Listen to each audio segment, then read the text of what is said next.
Hello and welcome, I am Arumba, thank you for joining me. Let's play some more of our African Succession Synergy campaign in Europa Universalis IV with Quill18. Okay, so I've been thinking long and hard in between episodes here about how to expand, because we've already conquered the north. There's nothing else to conquer, there's nothing else to do. We don't border anyone, we can't reach Kilwa, we can't rival them, therefore we can't attack them. In fact, the fact that we're not allowed to rival anyone at all is really quite annoying. Now, naturally, Luba is the weaker of our two allies, so we would prefer to get rid of them. However, the problem is that Luba is allied to Lunda, so if we attack, let's say we break the rivalry, wait 5 years, and then attack Luba, now we've got to attack this rival as well. On the other hand, if we break the rivalry with Lunda, keep the rivalry with Luba, it's the same basic thing. We're gonna lose both relationships. I think we just need to shuffle. We need to shuffle. The problem is that both of our vassals they heavily border our allies, and that means that they can't fabricate. There's like literally, there's only one avenue for expansion right now, and that's through Kalundwe, who is allied to Congo, who is on Tech 4. So these allies are just not going to do it for us. It'd be better if we could go for an alliance with Congo. Now, Congo doesn't care about Lunda. In fact, Congo hates Lunda.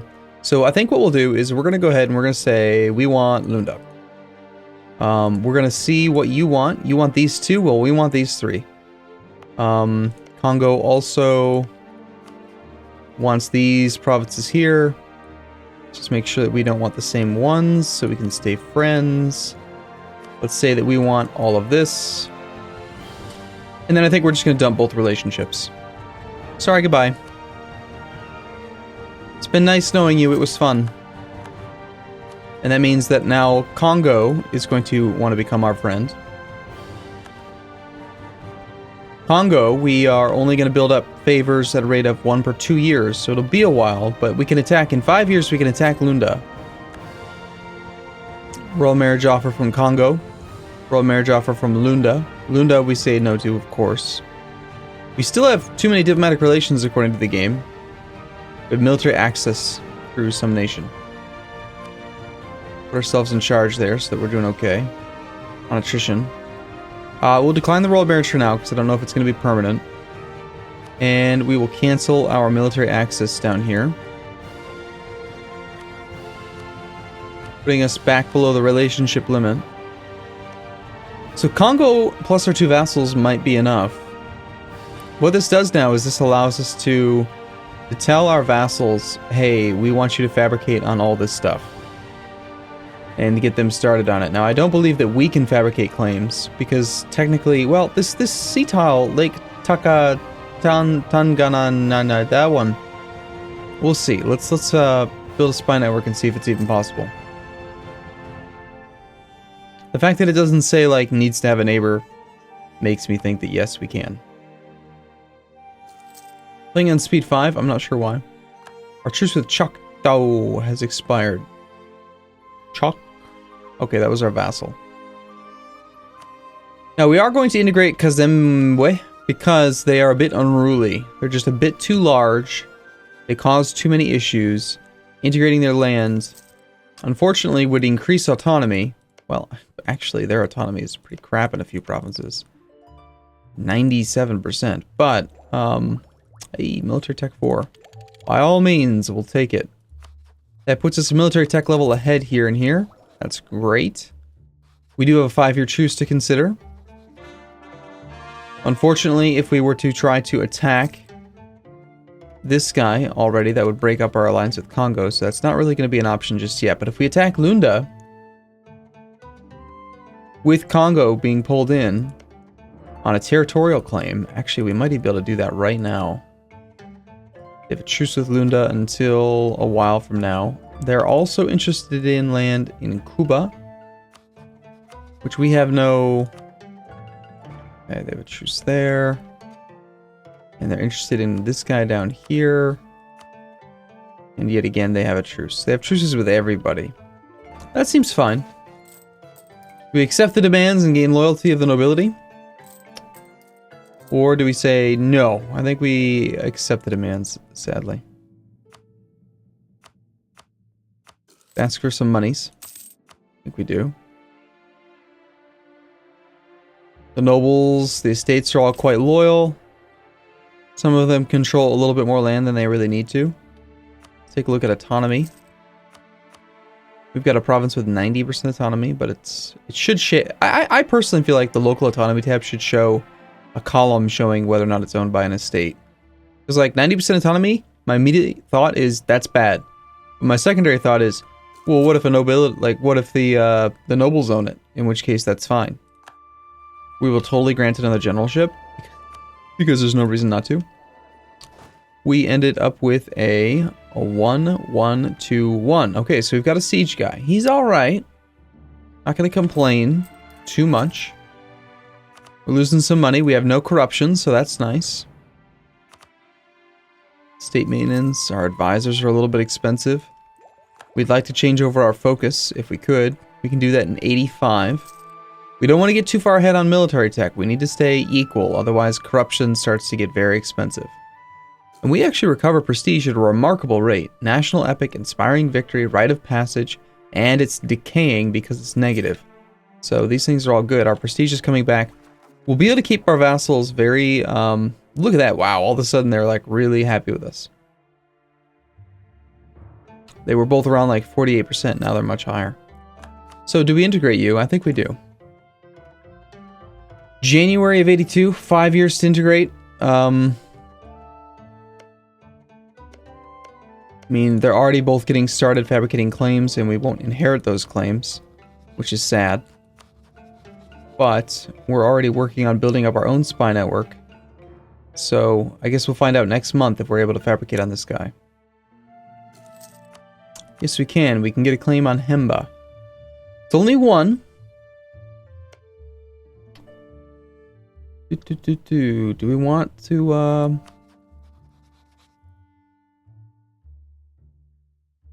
I think we just need to integrate.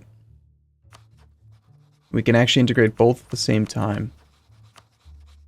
72 points, 248 points. So clearly we start this one first. Speed is 5 per month, which is actually quite good. We've got a better relations over time guy. Wow, that is surprisingly fast. Same religion, diplomatic reputation.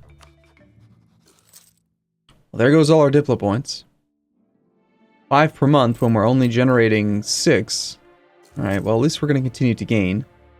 Annexation progress will be completed on February of 82. If we were to start this integration, I think we do possibly integrate both. It's nice having vassals because they provide you with free force limit, free troops, and they have like a 0, 3, 2, 1 leader. But you know, at some point we've got to get rid of them. We might even vassalize Luba and Lunda as replacements. So we're looking at July of 79 here versus February of later on. I think for now we improve relations with Congo. We go speed 5. We let our war exhaustion continue to come down. It's already down. That's good.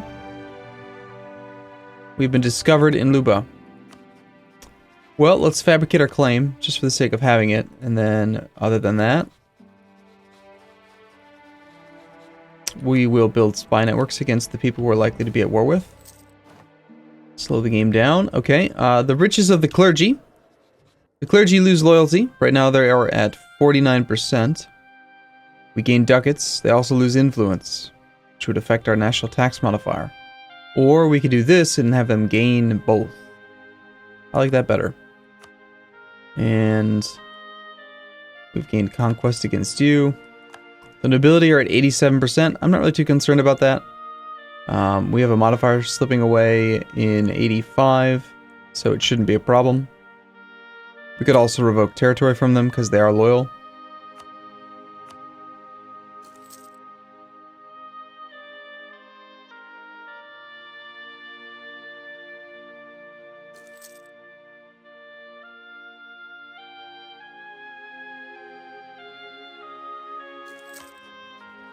Okay, so February of 82, that's what we want to try to time it with.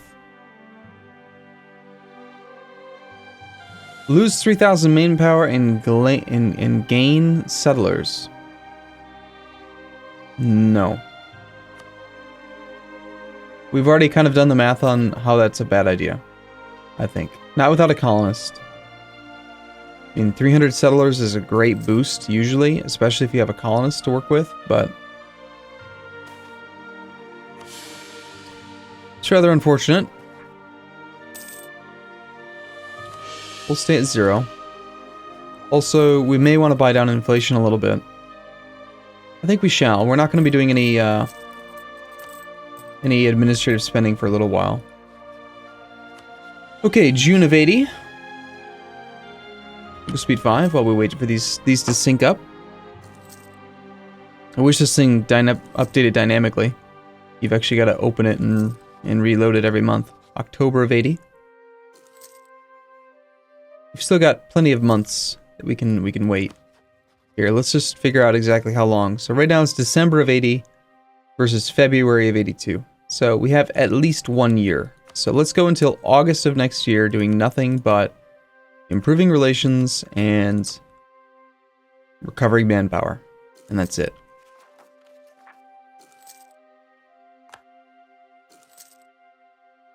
August of next year.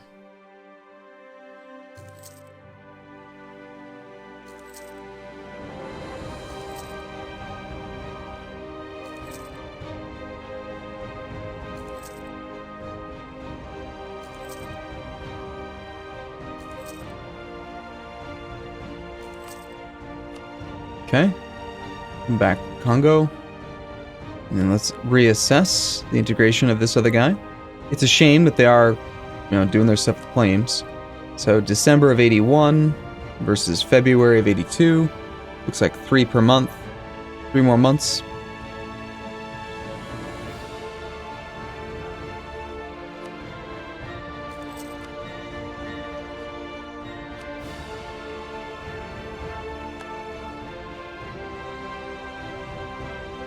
Every single month I'm going to pull this guy back from Congo just to make sure we don't miss the window.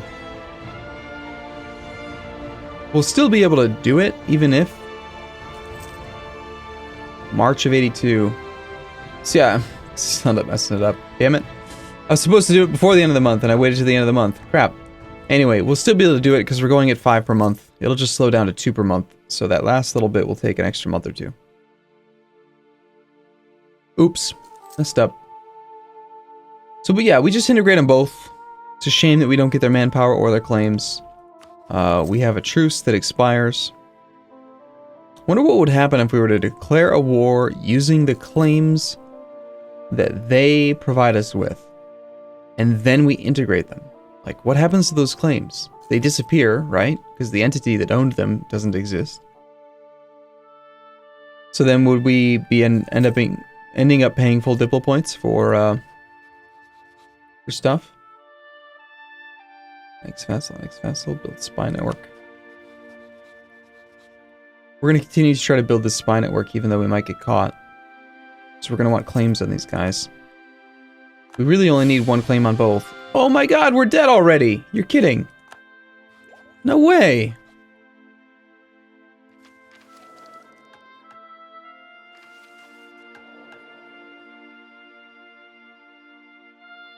Well, I suppose that's the end. It's time to pass it back. I guess I can do a couple more things maybe before giving away, like while the game's paused at least. Let's see if we can organize things a little bit for Quill. So the nobility have a little bit too much power. We could revoke this land here, bring them back down below. It would decrease their loyalty down to 34.8%, which is bad. But it would also bring their percentage of land down to 75.7%. On the other hand, let's just even see if it's a real concern.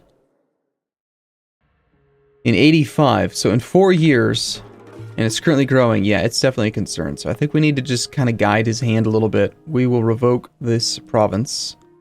It will make them disloyal, but because it's bringing them below 40%, they're not going to rebel. It's going to make them disloyal, which sucks. And they do now, of course, demand control of provinces. But, that's fine. B5, let's look at autonomy. Actually, I have one of the keybinded map modes somewhere. That's really unfortunate. I was expecting to play for a much longer period of time than just this. This is all freshly conquered land. And we've given most of it away to people.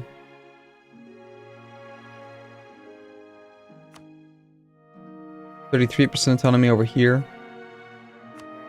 If we granted this to the nobility, it would give them... again, they're back up to 88.4%. So no, I think that we're going to have to temporarily allow them to just be disloyal, which is unfortunate, but that's better than having a disaster. Quill will have to handle this on his own.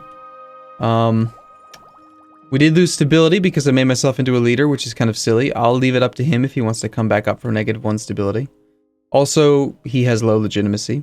The -1 stability per year is actually really penalizing. So... May and April. We need to split up our army. Actually, is our current guy strong enough? Yes, he is. Okay, good. Okay, what else can we do? Really? I don't think there's much else that I can really do to help Alf here.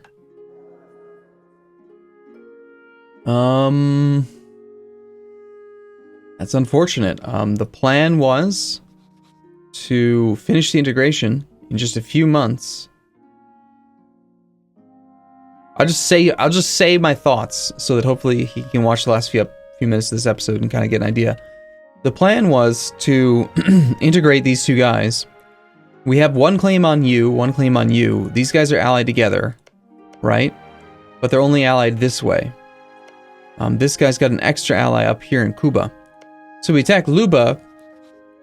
We probably don't co-belligerent Lunda. Lunda has a total war score cost of 54%, so never mind, we would have to co-belligerent him if we wanted to vassalize. Because of the double cost. But we don't have favors here. We want to backstab Congo is my plan, probably.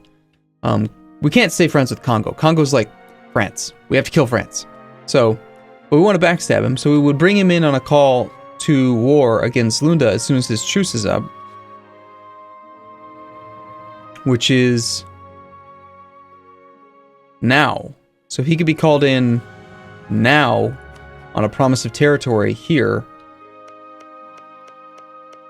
You know, there might even be time, possibly, between now and May of next year to declare the war and then just like take 2 provinces. I don't know. Quill's gonna have to figure it out. But that's the end of my reign. Buha has grown.